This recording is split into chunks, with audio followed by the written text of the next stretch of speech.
अस्सलाम वालेकुम। आज हम बात करते हैं जी कि इंसान जो है ये इलेक्ट्रिकल व्हीकल्स बनाने पर तवज्जो दे रहा है और ये कह रहा है जी कि इससे जो है ना डीकार्बोनाइजेशन होगी। जो ग्लोबल वार्मिंग का बड़ा एक कल्प्रिट है CO2, उसकी इमिशन जो है वो कम से कम होगी। लेकिन दूसरी साइड पे देखें कि इन्हीं इलेक्ट्रिकल व्हीकल्स के लिए इंसान को चाहिए लिथियम, क्योंकि जो लिथियम की बैटरीज़ हैं ये लॉन्ग लिव बैटरीज़ हैं। अब लिथियम की जो एक्सट्रैक्शन है ये किस तरह से जो हमारा इकोसिस्टम है उसको जो है वो अफेक्ट कर रही है। इसकी एग्जांपल है चिली में एटकामा साल्ट फ्लैट्स हैं। यानी कि ये दुनिया में पहले ये ग्रासलैंड थे और यहाँ पे जो लोग हैं वो भेड़ बकरियाँ पालते थे। ये एक सरसब्ज़ो शदाब इलाका था, लेकिन अब जो है ये एक डेजर्ट है और इसमें जो है वो आपको रेत उड़ती जो है वो नज़र आती है। इसकी वजह क्या है जी कि कंपनीज़ हैं जो कि लिथियम की एक्सट्रैक्शन जो है वो करती हैं। 2021 में लिथियम की जो ग्लोबल एक कंजम्पशन थी वो 95,000 टन थी।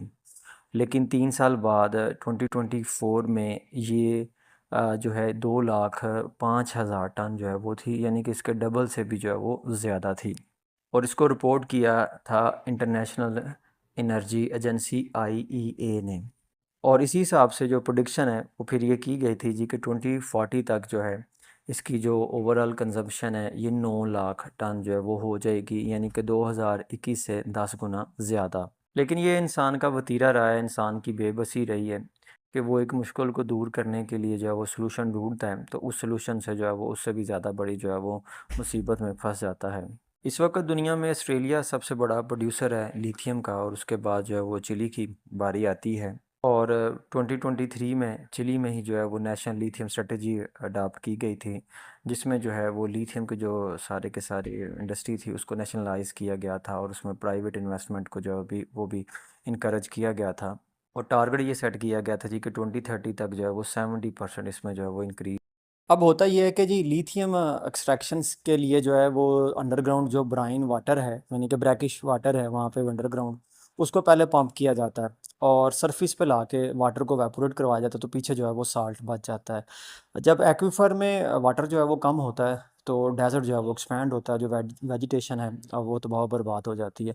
अब वहाँ पे जो रिसर्च करने वाले हैं बायोलॉजिस्ट हैं वो कहते हैं जी कि इस जगह पे पहले अटकामा डेजर्ट के इर्द गिर्द पहले फ्लेमिंगो जो है वो पाए जाते थे और इसी तरह से दूसरे जो है वो बर्ड्स वहाँ पे पाए जाते थे, लेकिन अब उनकी तादाद जो है वो काफ़ी ज़्यादा कम हो गई है। उनका रिप्रोडक्शन जो रेट है वो काफ़ी ज़्यादा जो है वो कम हो गया है। ना सिर्फ लिथियम माइनिंग बल्कि चिली की जो दूसरी बड़ी मेटल है वो कॉपर है। तो कॉपर की माइनिंग के भी जो है वो काफ़ी ज़्यादा ह्यूज जो है वो इम्पैक्ट हैं। लेकिन ज़ाहिर है जो ये जो है जनूबी अमेरिका का एक मुल्क है जिसको जो है वो इनवैल्यूएबल मेटल के लिए जो है वो यूज़ किया जाता है। तो अगर आप देखें तो दुनिया की जो सुपर पावर्स हैं वो क्या करती हैं, जहाँ से रॉ मटीरियल लेती हैं, अफ्रीका से भी लेती हैं, साउथ अमेरिका से भी लेती हैं और अभी वो पाकिस्तान अफ़गानिस्तान से भी लेना चाह रही हैं, तो वो वहाँ पे हुकूमतों को जो है वो सेटल नहीं होने देते और वहाँ पे जो है वो एक कह लें कि जी अंडर डेवलप सिचुएशन जो है वो रखते हैं, ताकि आवाम जो है उसमें ये शऊर ना आए कि इन चीज़ों को हम अपनी भलाई के लिए जो है वो यूज़ करेंगे।